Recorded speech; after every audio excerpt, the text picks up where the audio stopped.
It's the best thing that ever happened to me. I didn't want someone to bail me out. I wanted to feel the pain. And boy, you put my back against the wall, I will fight. I hope you risk enough in which you fail. Absolutely elevating every single piece we can touch.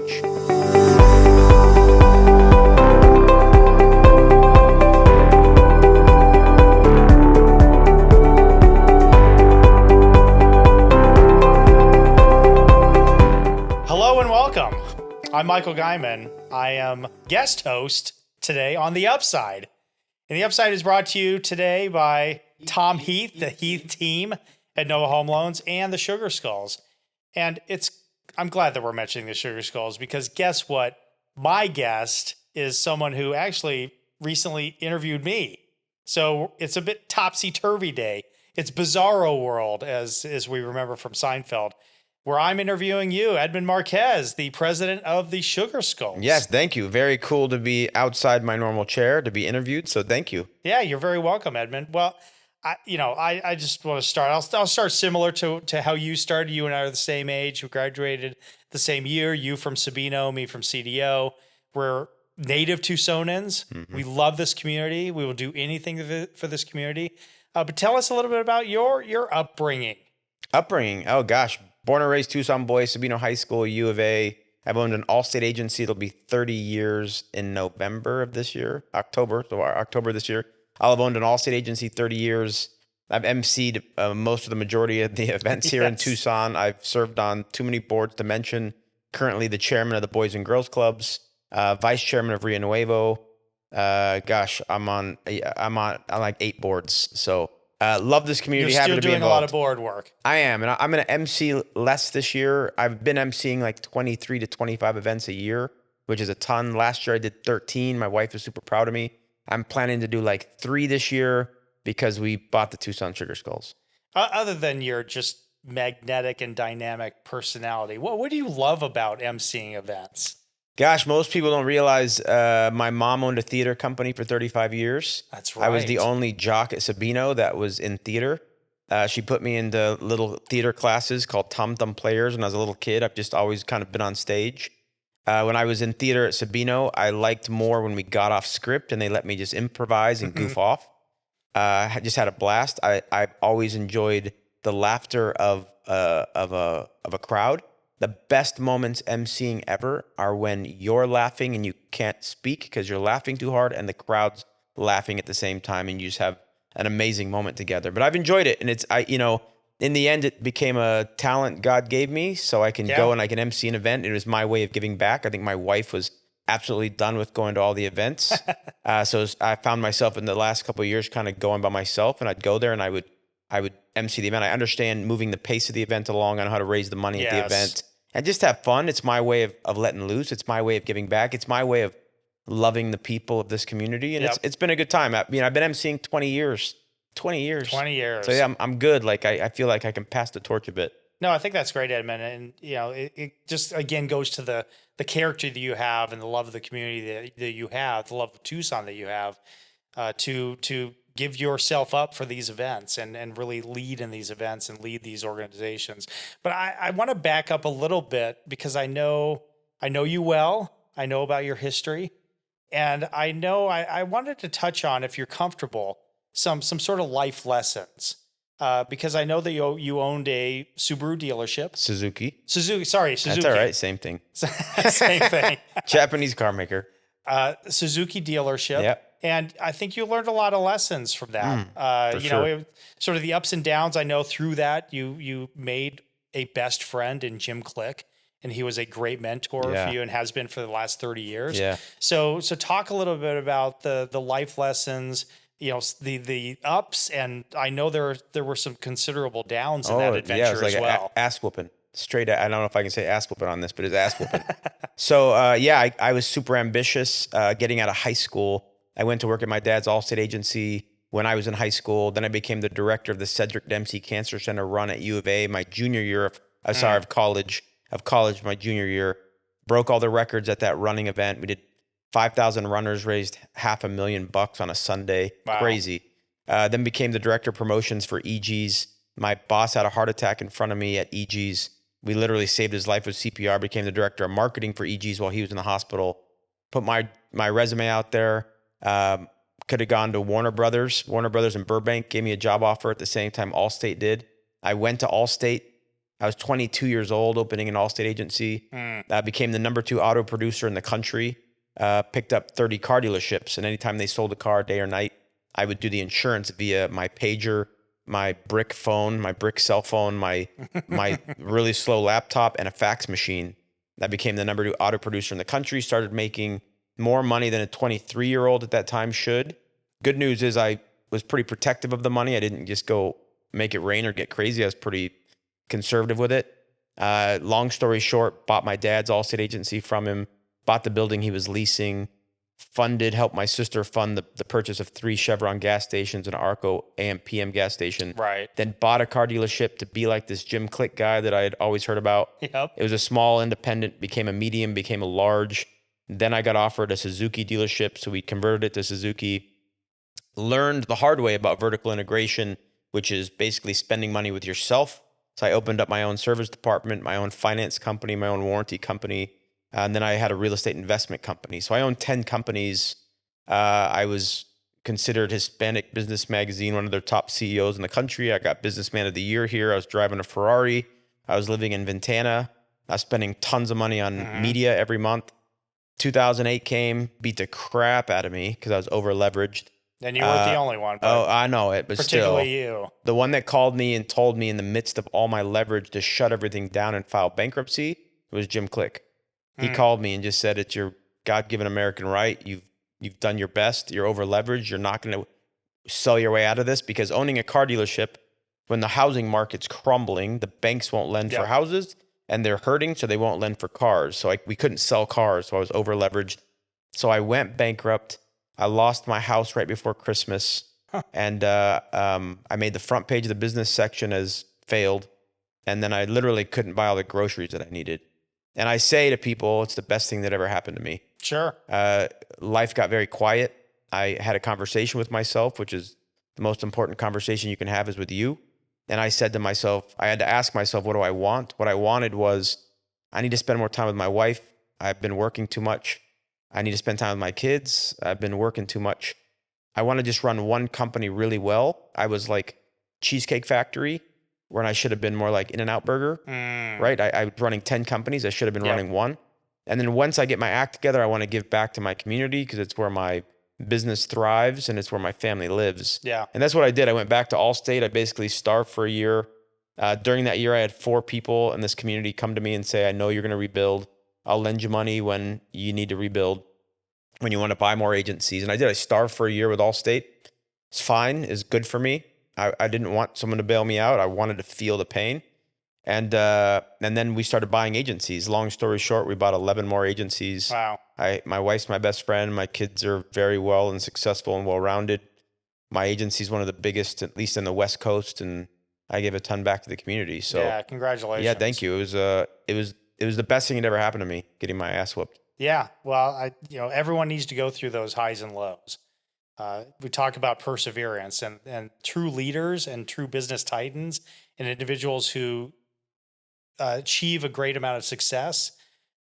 They can't do it without breaking a few eggs. You have to fail. You have to fail. I go speak to high schools and I tell them, I hope you risk enough in which you fail.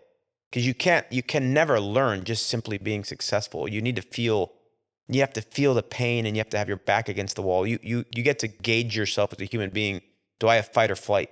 Mm-hmm. And boy, you put my back against the wall and I need to feed my kids and put a roof over their heads. I will fight. That's right. And I did. So it was good. So let's go back to, I want to learn more about the relationship with Jim Click, because I know he's been a great mentor for you. A lot of times in the community, we have really looked to Jim Click, not only to provide dollars for organizations, but also just that leadership, that again, sort of going back to that titan of industry who's there. Up in Phoenix, you look at people like Jerry Colangelo. So there's usually people within communities that are not only those titans of industry, but also the people that give back a lot. So talk about the lessons that you learned and maybe get into a little bit of, Jim is getting older. He's doing well, but he's getting older. And, do we do we need to replace a person like Jim? Do people need to step forward to kind of take on that role? Everyone knows the answer, and that's the answer. Yes. So Clicker, I call him Clicker. Clicker turns 82 in April. Yeah. I mean, I'll tell you, I love the man. I love him. Love him. Love him. Like, I love the man. He is a fantastic human being. He and I will go to dinner. I've never gone to dinner with him where we haven't had somebody come up to him and say, "Oh my gosh, thank you so much for X." We once went to the wrong movie theater. We didn't know, we chose the wrong movie theater. We went into a restaurant. We sat there. The manager, whose name is Barb, came up to us and she said hi to me. I knew her from another restaurant. And she turned to Jim and said, "Thank you so much for the money you send to my mom every month." And he's like, "Oh, you're welcome." And she walked away and she's like, I don't even know who that is. Like he just, everyone, we had a guy come up to us at Zinburger and say, "Thank you so much. You know my father. You got me on the field for the Broncos game so I could ask my wife to marry me at the Broncos." He's like, "Oh, I think I remember that." Like, he is such a fantastic human being, and he is passionate about people that are disabled. And so I asked him one night, I'm like, "Is this because you have somebody in your family disabled?" And he's like, he told me a story about when he was, I think, like 6 years old. He was there with Boompaw's dad, Jim Click Sr., and he saw a handicapped little girl when he was a little boy. And he went over there just to be with her, to befriend her. How can he help her? And it's always just been in his system. But he's an amazing human being. I mean, this sounds snooty, but I was in with Laguna with him this summer, and we had a really deep conversation at breakfast after we did a spinning class together. And I just said, what would you do if you had more money? What would you do? Like, what? I mean, your life, I think you'd still wear the same t-shirt, same shorts, same tennis shoes. You'd be the same dude. And he's like, he said, "I'd give it away."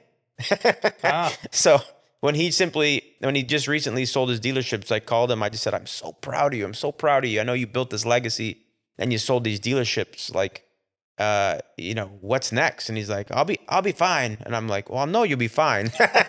You're good." He's like, no. He says, "Money can't bring you happiness." But I also had 4 CEOs of nonprofits call me going, "Oh my gosh, Mr. Click sold his dealerships." And I'm like, relax. It just means he has more money to invest in the community. But to your question, we're going to be in a tough spot without him, because there's not many people that do what he does at that level. So it's going to be a accumulation of numerous people, right, that are going to come together and try to offset Mr. Click and what he does for this community. But I don't know. I don't know. So I say to him all the time, I say, this community wouldn't be what it is without you. And he's like, no. And I'm like, no, I'm serious. Like, we literally wouldn't. Like, if the city's shutting down the pools, he'll pay to keep them open. Right. If the elephants don't have a nice enclosure at the zoo, he'll pay for it. Like, his love language is giving. And it's from the biggest heart possible. Yeah. He's such an amazing human being. So yeah, I love him. And I know that's how you lead. I mean, you don't have the wealth or the gravitas. No. Well, you have the gravitas, but you don't have the largesse of someone like Jim Click, but you give back in other ways. Yeah. So obviously that's a big component of what you really learned from him. Oh yeah. And I think it's just part of your DNA as well. He'll call me and leave me the nicest, sweetest voicemails, and I'll respond to him. "I'm simply following in your footsteps." Yeah. And they're really big footsteps. So he's just an amazing human being. We're going to be toast when he's not here. We got to fill that void. We got to figure that out. Yeah. So speaking of giving things away, the United Way does a lot of that. The United Way is a great organization here. Tony Penn did a great job of really turning that organization around. Benicia Kerr is now leading that organization out of Denver. She is a rock star. I like her a lot. Mm-hmm. She's doing a lot of great work in this community, really continuing Tony's legacy, but also creating her own legacy. But you were on the board of United Way.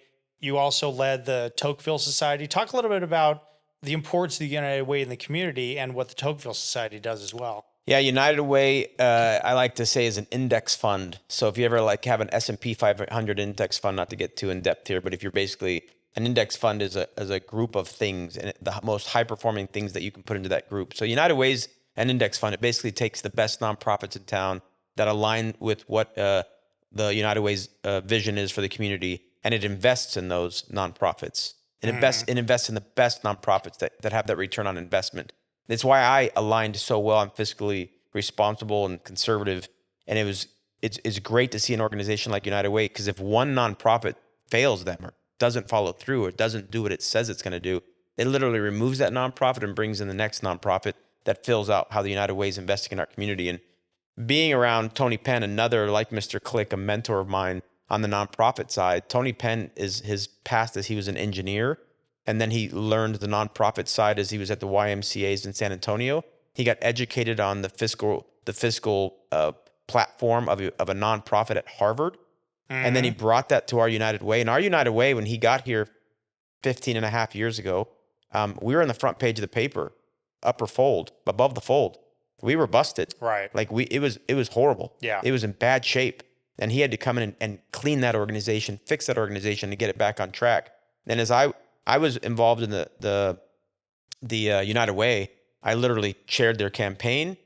Then I chaired their campaign again. Then I became incoming chairman. Then I became chairman. Then I repeated as chairman. And then I was past chairman. I was always with Tony. And it was such an education. And we worked so well together because he'd built such an amazing, impactful platform that was investing in our community. And I could come in with my MC personality and MC a board meeting, MC a campaign kickoff, and just was a cheerleader. And we broke all the records. He had a vision, and the vision was the board would raise more than $500,000 itself a year. And we did that both years I was chairman. We raised $500,000 from our board. He's amazing. And so as he retired and I became chairman of the Boys and Girls Club, as soon as we had a vacancy and in the CEO position, we brought Tony Penn in as interim, and we are getting Boys and Girls Club ramped up to that United Way level. And he's a great asset for our community. That's great. So that it's interesting because you talk about sort of these dynamics, and I was the CEO of the Tucson Metro Chamber at the time. You were my incoming board chair. You wanted to become board chair because you wanted to turn that organization around with me as well. We developed a great bond and a great relationship and a great friendship through all of that. So it seems like there's a pattern here. There's a pattern between what a CEO should do versus what a board chair should do and the symbiotic relationship between those two. Talk a little bit more about the importance of that with United Way experience, with Tucson Metro Chamber experience, now with Boys and Girls Club experience, and finding a new leader there. What should be that dynamic look like? Yeah, if you want a strong organization, it's a special relationship between the chair and the CEO. Period. Look what you and I did together at the Metro Chamber. You have to have that connection.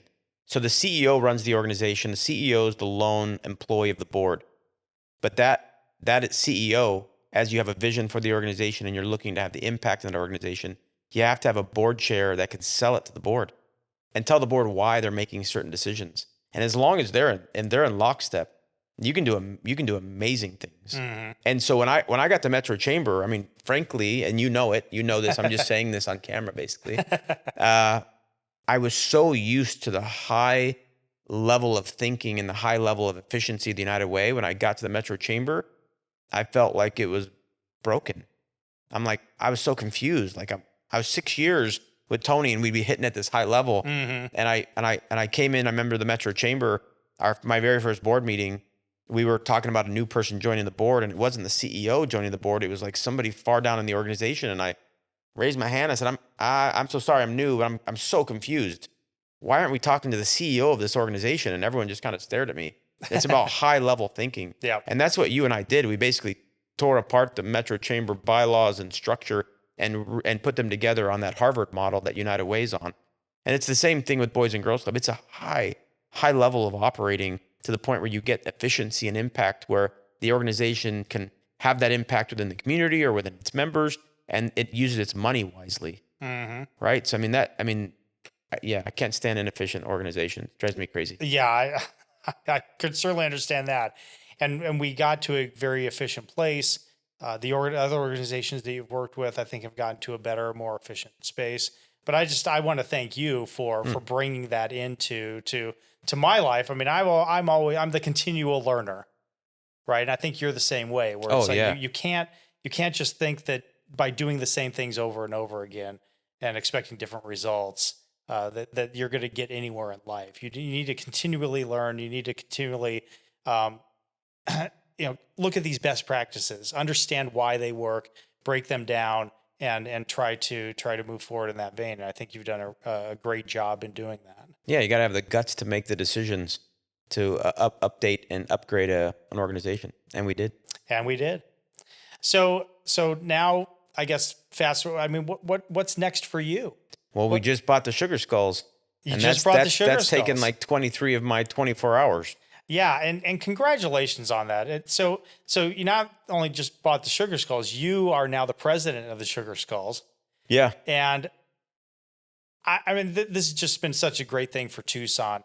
We've had challenges in the past with sports teams, particularly non-U of A sports teams. Yeah. I can tell you the story, which I'm not, but tell you the story about the Gila Monsters, which was a hockey team. They announced and they never played a game. Yeah. So we've had this challenge with sports teams, but now with the Roadrunners and certainly with the Sugar Skulls, that's really elevating our game. Yeah. But you're president of that organization. So what does that look like? How do we elevate that even further? That's awesome. I'm part of Rio Nuevo. 2019, we brought the Sugar Skulls. I got to know Kevin and Kathy Guy, the owners. I'm more of a front office guy. I love the front office. I like the business side of sports, more interested in the business side of sports than I think the actual game at times. And I got asked about 5 months ago if I was interested in buying a small piece of the Sugar Skulls. The other owner was Ollie Farhang of the Snoop Dogg Arizona Bowl, Farhang Metcalf Law Firm. Ollie basically said, go for it, man. You negotiate it. So instead of me buying a small piece, we were basically buying 95% of the team. Kevin and Kathy Guy did a great job of creating an infrastructure, but they're also from Phoenix, which Tucson doesn't do that well with Phoenix. There's just a disconnect. Respectfully, I mean, they did a great job of what they put together.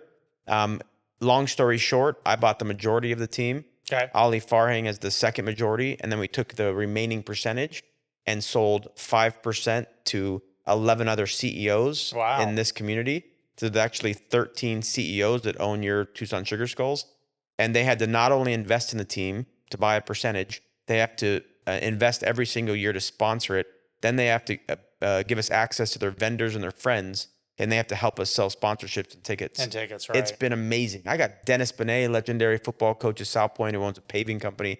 I got Jim and Allison Topol, who own Tucson Racket Club. I got Derek Polder, who's a juggernaut in the mortgage business. I got Brad Fader, who sold, I don't know how many companies Brad sold for done very well for himself. It's amazing. Gabe Navarez, Tony Romani. I'm going to forget some Marco Mercaldo, Jay LaSalle. Like, it's amazing. I have a CEO board like the nonprofit United Way structure. Right, yep. And we put the same thing into the Sugar Skulls, but except I'm president and majority owner. So imagine Tony Penn being majority owner of United Way. It's the same thing. I get a vested interest. And we are absolutely elevating every single piece we can touch of this team. It's locally owned now. We've just broken the record for season tickets. We've just broken the record for sponsorship dollars. Congratulations. We're upgrading everything from helmets to game day experience, the front office to you name it. The Sugar Skulls will be a hell of a party. And buy your tickets now.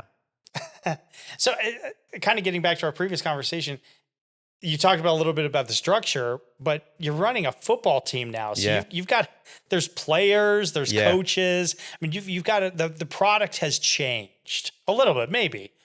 I guess a widget is a widget. A widget is a widget. Okay, Yeah. so because I was going to ask you, what are some of the differences, if there are any? The past Sugar Skulls? No, of like running a nonprofit or a business versus a football team. It's what's the product, what's the value proposition, can you sell it, can you deliver it? We have activation in the Sugar Skulls, so when we sell a sponsorship, we make sure that we follow through with all of our promises.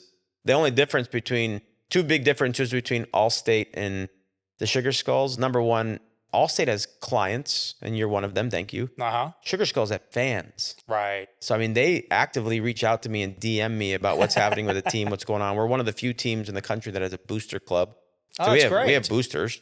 Number two is with Allstate, you get an insurance policy where we protect you, your house, your life, your car. In Sugar Skulls, we have to have a game day experience. So that's where my emceeing comes in. I understand lighting, I understand sound. I mean, right now we're researching cryo cannons, we're researching, tunnels. I mean, just so many different things. We're trying to bring that party to the TCC as we fill the arena. I'll tell you, We have sold out of our suites. Our suites sold out. We have 14 suites around the field. They sold out in 10 minutes. Our tables on the upper concourse sold out. Our game day sponsorships have sold out. Our touchdown terrace up above for VIP experiences have sold out. Like, this will be night and day compared to what you've seen. And our goal, what we will do, is become one of the top, if not the top team in the indoor football league. Nice. Period. I love that. Yeah. Well, based on all the things that we've talked about, whether it's the Sugar Skulls, the insurance agency, Allstate, you name it, I'll ask you the same question you asked me. What is the upside? We love this community. What is the upside for this community? Upside is, I will continue to love my wife, hang out with my kids, hang out with my friends, and win football games while I operate my Allstate agency. I think life, the more successful you get, the more freedom you get, the more time you can buy back. And I'm choosing to put my time towards my family, my friends, Allstate, and Sugar Skulls. And it'll be a blast to travel to San Diego to bring our Tucson team to beat the hell out of San Diego. My family originally is from New Mexico. My grandpa grew up on dirt floors, eating tortillas, very poor. His grandson's going to pull into the Albuquerque Convention Center with the Tucson Sugar Skulls to beat the crap out of the New Mexico Chupacabras. No offense to them, but it's very exciting. I'm ready, man. I'm super excited. That's awesome, Edmund. Well, thank you very much. And this is The Upside, brought to you by the Heath team at Nova Home Loans and the Sugar Skulls. Thank you very much for listening.